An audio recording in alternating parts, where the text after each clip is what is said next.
Hello, good morning to all of you.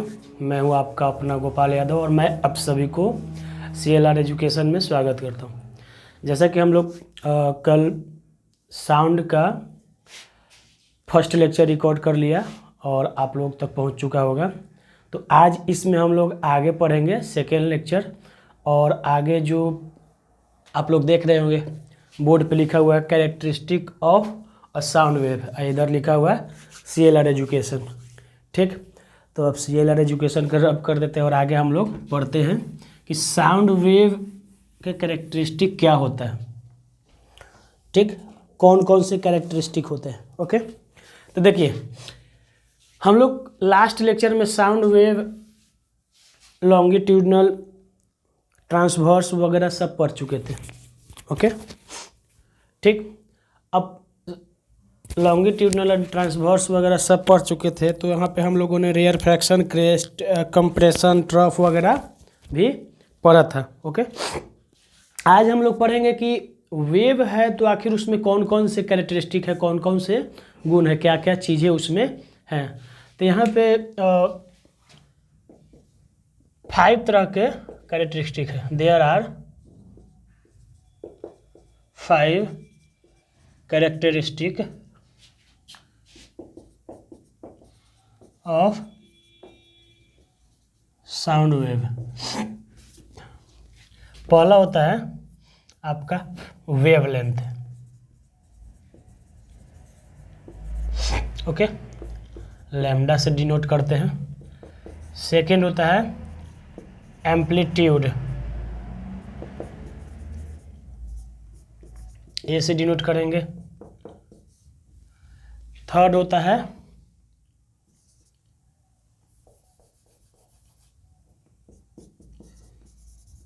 Frequency, इसको small f या new से denote करते हैं।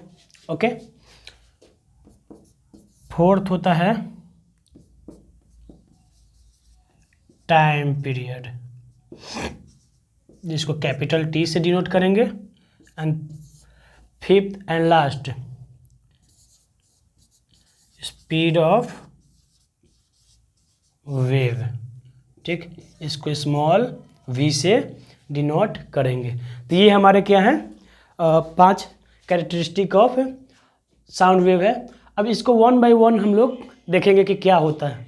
ओके, तो उसको देखने के लिए हम एक साउंड वेव बनाते हैं। ठीक, ये कुछ ऐसा बना है मैंने। ठीक, ये कुछ ज़्यादा नीचे चला गया, इसको नीचे ज़्यादा नहीं ले जाएंगे, बुरा मान जाएगा। नहीं, अच्छा नहीं बन रहा, क्या बात है। चलिए, ये एक साउंड वेव हमने बनाया। ओके, तो देखिए यहीं पे हम सब चीज़ बता देंगे आपको। तो एक ही मैंने बनाया है, यहाँ से स्टार्ट हो रहा है, ऐसे जा रहा है, आधा यहाँ हुआ। ठीक, और फिर ये ऐसे आधा गया। ओके, तो यहाँ पे फर्स्ट हमारा जो टॉपिक है कैरेक्टरिस्टिक में, वो है हमारा वेवलेंथ। क्या होता है? वेवलेंथ। तो देखिए वेवलेंथ देख लेते हैं और वेवलेंथ को डिफाइन कर देते हैं। वेवलेंथ को किससे डिनोट किया जाता है बेटा? लैम्डा से। ओके, तो हम लोग वेवलेंथ देखेंगे।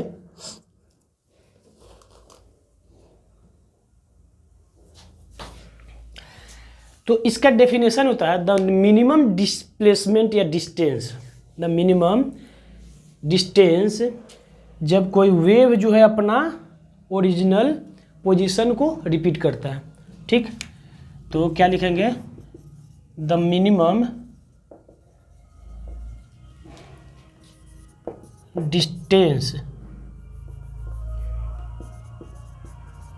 Minimum distance in which wave repeat its position. Minimum distance in which wave repeats its position. ठीक, मतलब एक मिनिमम डिस्टेंस, यानी कि अपना पोजीशन को रिपीट करे अगेन। तो देखिए यहाँ से ये स्टार्ट किया, फिर ये यहाँ पे एंड हुआ, समझ में आई बात। यहाँ से स्टार्ट हुआ, फिर यहाँ पे एंड हुआ, यानी कि ये जो पूरा एक कंप्लीट वेव ये हुआ। ओके, अगर मान लीजिए इसके बाद वाला पोजीशन हम बनाना चालू करें, तो इसके बाद वाला फिर से यहाँ से ऐसे जाएगा, यानी कि ये ऐसे फिर आएगा और फिर ऐसे जाएगा। ठीक, यानी कि यहाँ पे जा कर के ये वेव क्या करेगा, फिर से रिपीट करेगा अपना ओरिजिनल स्टेट या position. Okay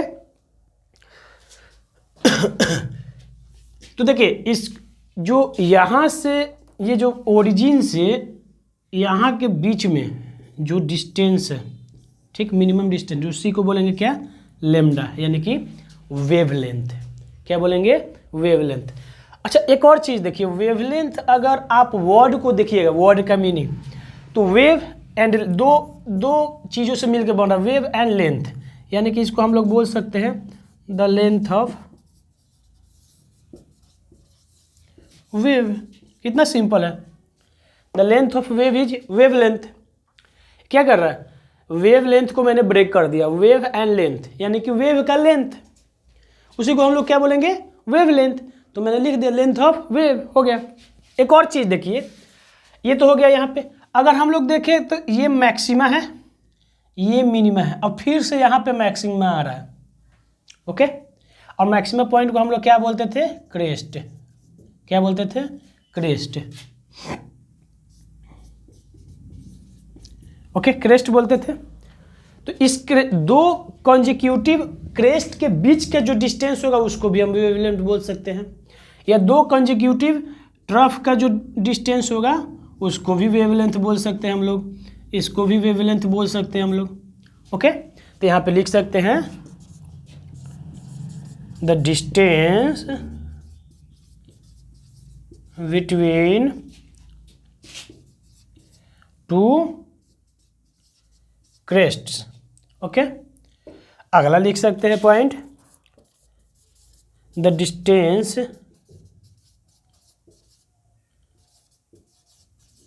between two trough. क्या होगा, ये क्या होगा सब, वेवलेंथ का डेफिनेशन है। ओके, समझ में आई बात। एक और चीज़ हम लोग बोल सकते हैं, रेयरफैक्शन एंड कंप्रेशन पढ़े थे हम लोग, रेयरफैक्शन एंड कंप्रेशन पढ़े थे ना, कि ये क्या था, हमारा कंप्रेशन वाला पार्ट था, और इधर क्या था, रेयरफैक्शन। ठीक, या मान लीजिए अब इसके बाद से फिर से कंप्रेशन वाला पार्ट स्टार्ट होता है। ठीक, तो ये जो कंप्रेशन का, दो कंप्रेशन के बीच का जो डिस्टेंस हुआ उसको भी हम लोग क्या कर सकते हैं, वेवलेंथ। दो कंसेक्यूटिव कंप्रेशन के बीच का जो डिस्टेंस होगा उसको हम क्या बोल सकते हैं, वेवलेंथ। ठीक, तो वेवलेंथ को हम लोग बहुत तरीके से डिफाइन कर सकते हैं, इसमें कोई प्रॉब्लम नहीं है। ठीक, लेकिन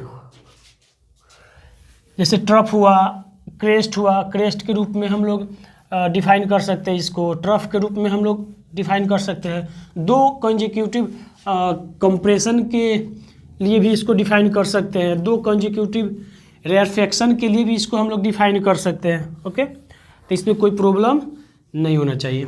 ठीक, तो यहाँ पे हमारा वेवलेंथ कंप्लीट होता है, और हम लोग वेवलेंथ में इतना ही देखते हैं। ओके, अब हम लोग देखेंगे एम्पलीट्यूड। अब क्या देखेंगे बेटा, एम्पलीट्यूड। और एम्पलीट्यूड के लिए हम फिर से इस डायग्राम को बनाते हैं, इस डायग्राम को फिर से बनाएंगे। तो एम्पलीट्यूड कुछ नहीं है, आपको अगर क्रेस्ट एंड ट्रफ का अच्छे से पता होगा, क्रेस्ट एंड ट्रफ का अगर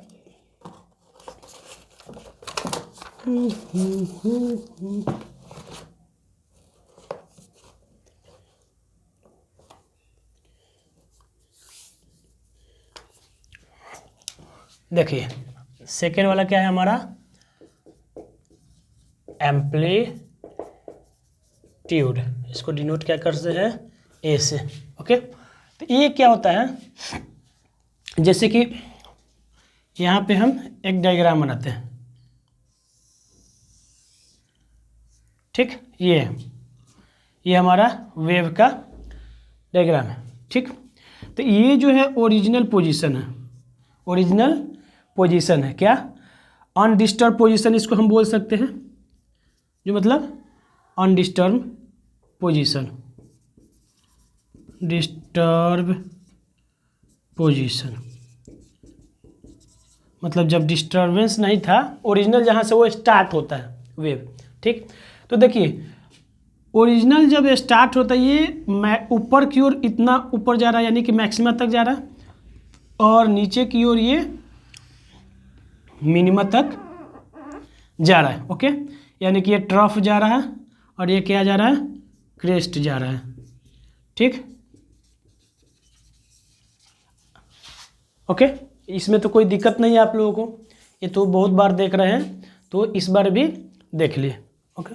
अब देखिए जो ये अनडिस्टर्ब पोजीशन है, जो रियल ओरिजिनल पोजीशन है, यहाँ से ये जो हाइट दिख रहा है या डिस्टेंस आपको दिख रहा है, ठीक, तो इसको हम लोग बोलेंगे एम्पलीट्यूड। इसी को क्या बोलेंगे, एम्पलीट्यूड। या ये जो नीचे देख रहा है ये, ठीक, ओरिजिनल पोजीशन यानी कि अनडिस्टर्ब पोजीशन से जो मैक्सिमा तक यानी कि ट्रफ तक का जो आपको डिस्टेंस दिख रहा है, इसी को हम लोग क्या बोलेंगे, एम्पलीट्यूड, ओके। क्या बोलेंगे, एम्पलीट्यूड। तो यहाँ पे देखिए ऊपर वाले को पॉजिटिव एम्पलीट्यूड बोलते हैं और नीचे वाले को निगेटिव एम्पलीट्यूड। तो कहीं कहीं आपको लिखे हुए मिल जाएगा, ये होता है ए और इसको बोल देगा -a। समझ में आई बात, इसको बोल देगा क्या, ए, और इसको बोल देगा आपको -a, ओके। तो इसका चलिए, तो एम्पलीट्यूड का हम लोग डेफिनेशन क्या बोलेंगे, the maximum displacement of a particle, the maximum displacement of the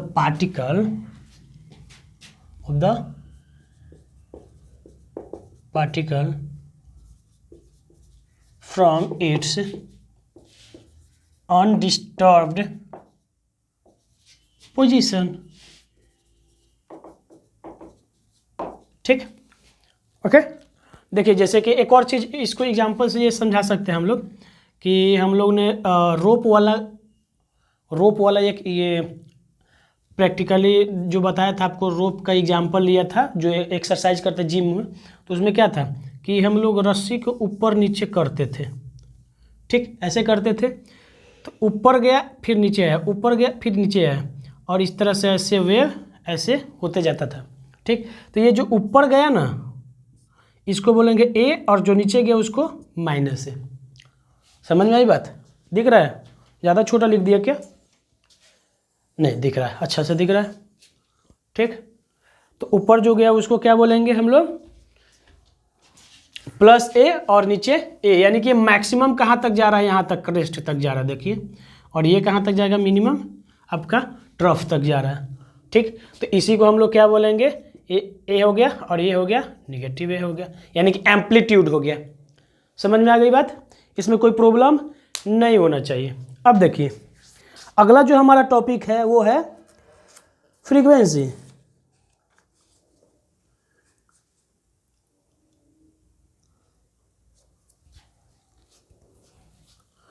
इसमें एक पॉइंट है, बहुत इम्पोर्टेंट पॉइंट बोल सकते हैं इसको, कि जो ये एम्पलीट्यूड है वो बराबर होता है वेव और पार्टिकल का।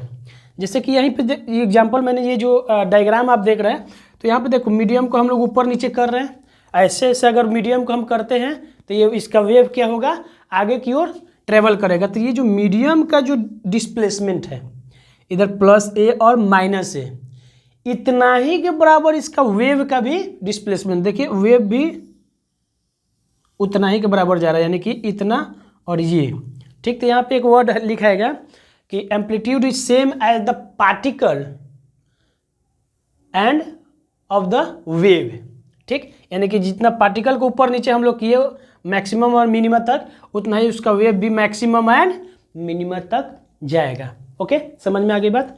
तो अगला हम लोग पढ़ेंगे फ्रीक्वेंसी। ओके, तो चलिए देखते हैं फ्रीक्वेंसी। फ्रीक्वेंसी डायग्राम तो वही रहेगा, डायग्राम ये सब में यही रखेंगे।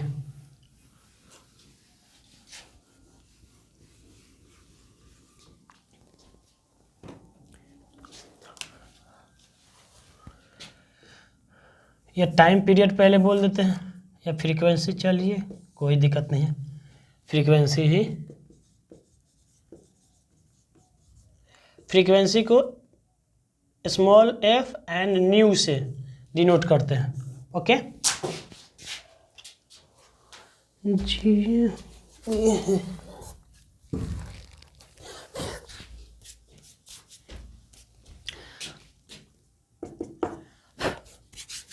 देखिए फ्रीक्वेंसी को कैसे समझेंगे कि ये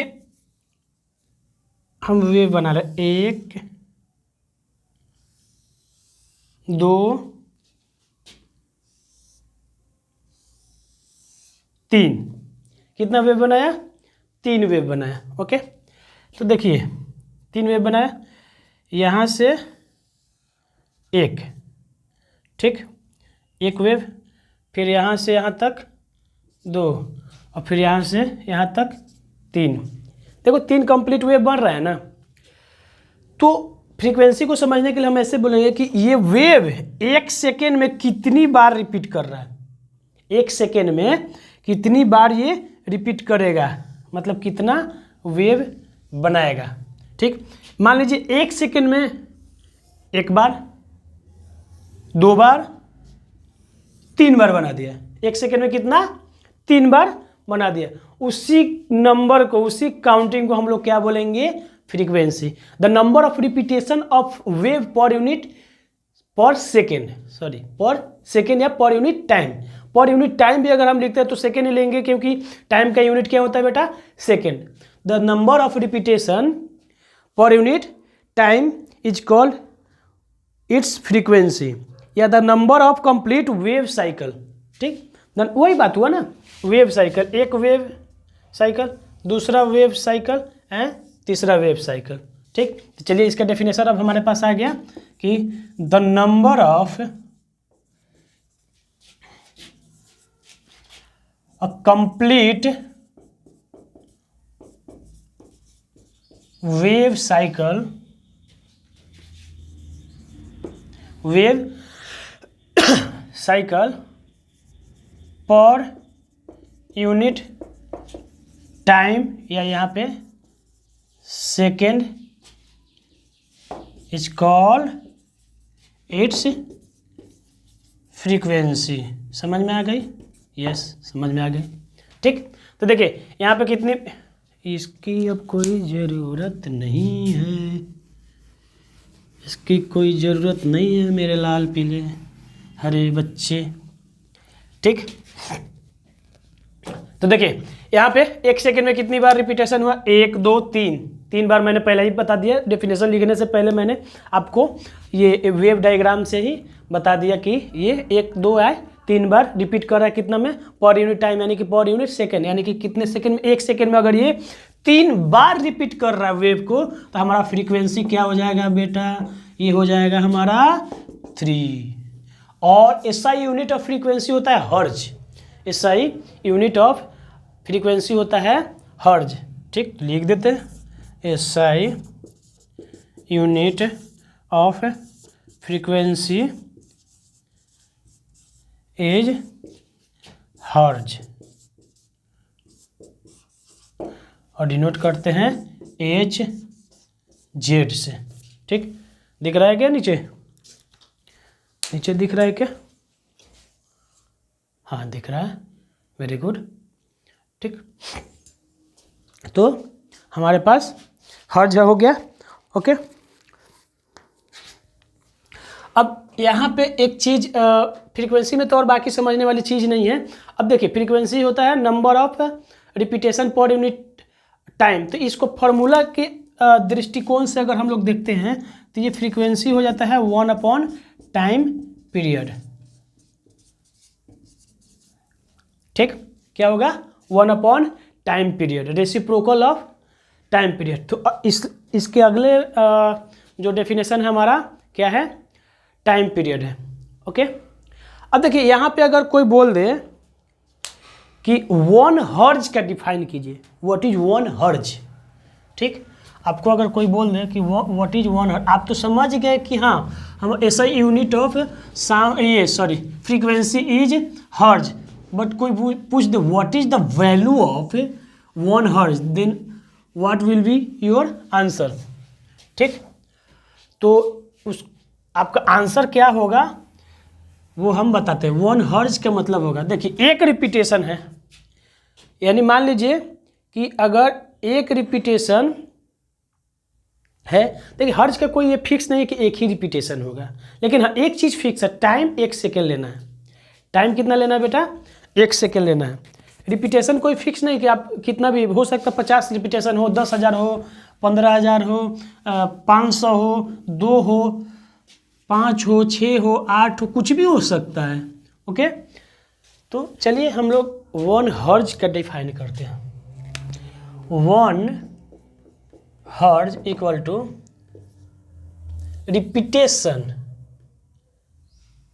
रिपीटेशन नंबर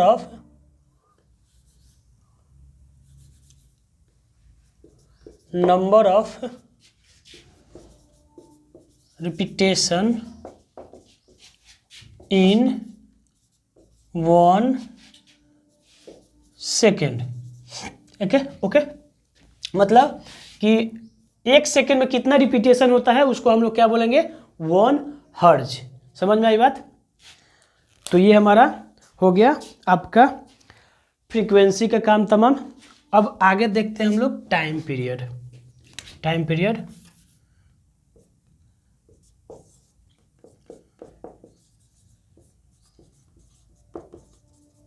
इसको कैपिटल टी से हम लोग डिनोट करते हैं। तो देखिए टाइम पीरियड का मतलब हो गया कि टाइम कितना लगेगा। ठीक, the total time taken to complete 1 revolution. ठीक, या 1 repetition, the total time taken to complete 1 repetition या रिवोल्यूशन। मतलब एक टर्न मारने में, मतलब ये जो वेव है इसको एक टर्न मारने में कितना समय लगा, इसको एक बार फिर से वापस आने में कितना समय लगा, इसको फिर से वापस आने में कितना समय लगा। तो हम लोग क्या बोलेंगे, the time taken by wave to complete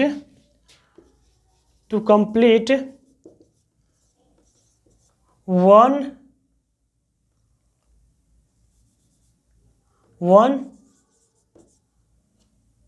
cycle और रिपीटेशन।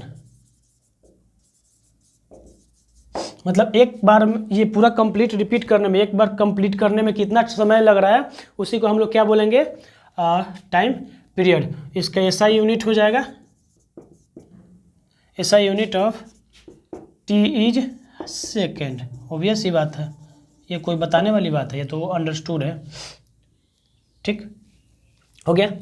तो देखिए अब टाइम पीरियड भी हमारे पास आ गया। तो एक और चीज़ हमारे पास, एक फार्मूला नीचे लिखा हुआ है, एक फार्मूला लिखा हुआ है बेटा, कि देखिए यहीं पे लिखा हुआ है ये वाला, कि f is equal to 1 time period है। यानी कि यहाँ से हम लोग बोल सकते हैं कि टाइम पीरियड यानी कि T is equal to 1/f हो जाएगा। बोल सकते हैं ना, बोल सकते हैं ना हम लोग। देखिए अगर फ्रीक्वेंसी इक्वल टू 1/t है, ठीक, तो t इक्वल टू क्या हो जाएगा, 1/f। अपना अपना पोजीशन एक्सचेंज कर लेगा, सिंपल मैथ, इतना तो मैथ आप लोग जानते ही हो। ठीक, तो यहाँ से एक और डेफिनेशन लिख सकते हैं कि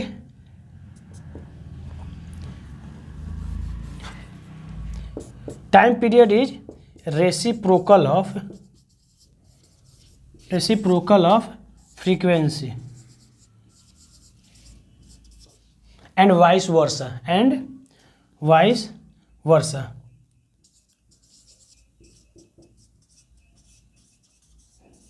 ठीक, कहने का मतलब कि टाइम पीरियड जो रेसिप्रोकल है फ्रीक्वेंसी के, देख लीजिए। ठीक, और फ्रीक्वेंसी भी किसके रेसिप्रोकल है, टाइम पीरियड के। यानी कि हम लोग यहाँ से फ्रीक्वेंसी भी तो लिख सकते हैं ना, यहाँ पे फ्रीक्वेंसी को भी हम लोग अभी लिखे ही है 1/t, और t को क्या लिखेंगे 1/f। तो दोनों एक दूसरे का क्या है, रेसिप्रोकल है। ठीक, तो यहाँ पे हमारा टाइम पीरियड हो गया। अब देखिए इसमें अगला टॉपिक है बेटा speed of sound wave. Speed of sound wave तो वो कैसे निकालेंगे, देखिए हमें पता है स्पीड निकालने के लिए क्या होगा, डिस्टेंस। ठीक, distance of wave and time कितना लग रहा है वो चाहिए।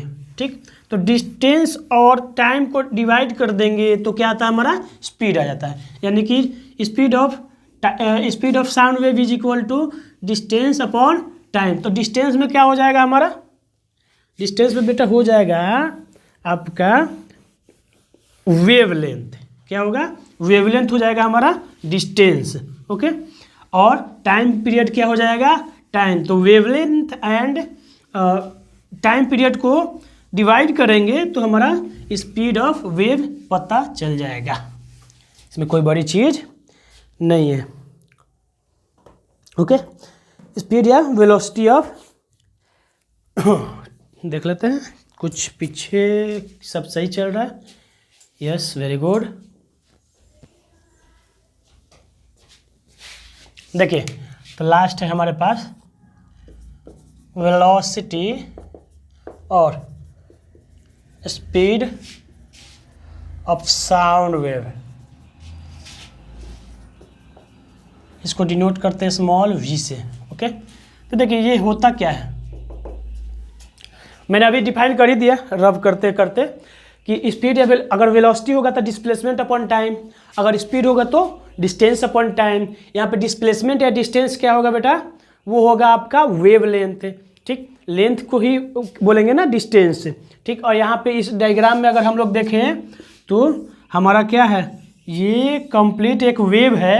ठीक, तो इसका वेवलेंथ हम किसको बोलते थे, यहाँ से एक complete distance between 1 to 1 complete point, मतलब यहाँ से जहाँ से स्टार्ट कर रहा है वो अगर रिपीट कर रहा है तो वो हमारा क्या हो गया, एक वेवलेंथ यानी कि लेमडा हो गया। यानी कि हमारा जो स्पीड में जो हम लोग डिस्टेंस लेंगे ये यही लेमडा लेंगे वेवलेंथ, या हम लोग ये बोल सकते हैं। और इसको ऐसे कर दे थोड़ा सा, हाँ, तो ये और ये इन दोनों के बीच का जो डिस्टेंस है इसको हम लोग क्या बोलेंगे, लेमडा बोल देंगे। ठीक, बोल सकते हैं। या इसको अगर ऐसे फिर से हम लोग कर देंगे तो ये जो है ये और ये इन दोनों के बीच का जो डिस्टेंस है इसको भी क्या बोलेंगे बेटा, लेमडा बोलेंगे। तो इसमें कोई ज़्यादा परेशानी की बात नहीं है, कोई ज़्यादा परेशानी की बात नहीं है। और टाइम टेकन यानी कि इसको एक कंप्लीट रिवॉल्यूशन या एक कंप्लीट साइकिल में कितना टाइम लगता है वो तो हमें पता ही, टाइम पीरियड बोलते हैं उसको। ठीक, तो स्पीड या time, the rate of change of wavelength per unit time is called velocity और speed of sound wave। ठीक, समझ में आ गई बात। ये हो गया हमारा डेफिनेशन, मतलब वेवलेंथ किस रेट से चेंज हो रहा है उसको क्या करेंगे अपन, इसको बोलेंगे साउंड वेव का स्पीड या वेलोसिटी। ठीक, अब देखिए इस जब ये डिफाइन हो ही गया, हम लोग डायग्राम के थ्रू देख ही लिए, तो अब इसको फॉर्मुलेट करते हैं। तो देखिए ये स्मॉल v से डिनोट होता है। ठीक, इक्वल टू क्या हो जाएगा, वेवलेंथ अपॉन टाइम पीरियड। क्या हो जाएगा, वेवलेंथ अपॉन टाइम पीरियड, यही होगा ना, the rate of change of wavelength पर यूनिट टाइम। देख लीजिए। ठीक, तो वेवलेंथ अपॉन टाइम पीरियड हो गया बेटा। वेवलेंथ किससे डिनोट करते हैं, लेमडा से, और टाइम पीरियड किससे, टी से। यानी कि हमारे पास क्या आ गया, स्मॉल v है, स्मॉल v इक्वल टू क्या हो गया, अरे यार, स्मॉल v इक्वल टू क्या हो गया, lambda upon T. Okay, time period. Okay, एक और चीज़ हमें पता है, चूँकि f is equal to 1/t, ठीक, तो हम लोग यहाँ से 1/t के जगह पे क्या रख सकते हैं, यहाँ पे इसको ऐसे लिख सकते हैं ना, लेमडा इंटू 1/t। अब 1/t को हम लोग क्या बोल सकते हैं, f, या ठीक, तो ये स्मॉल v इक्वल टू क्या हो जाएगा, लेमडा इंटू फ्रीक्वेंसी। ये भी एक फार्मूला है और आप लोग लिख लीजिए बढ़िया से, ठीक। और हमारा स्पीड ऑफ जो साउंड है वो हमें पता चल गया। ओके, ठीक है, यही है, ज़्यादा इसमें कुछ तामझाम नहीं है। ओके, तो लिखिए, और जो ये इक्वेशन है, ये इक्वेशन है कि speed of velocity equal to frequency into time period, sorry wavelength, frequency into time period, इसको बोलते हैं इक्वेशन ऑफ, कौन सा इक्वेशन है भाई,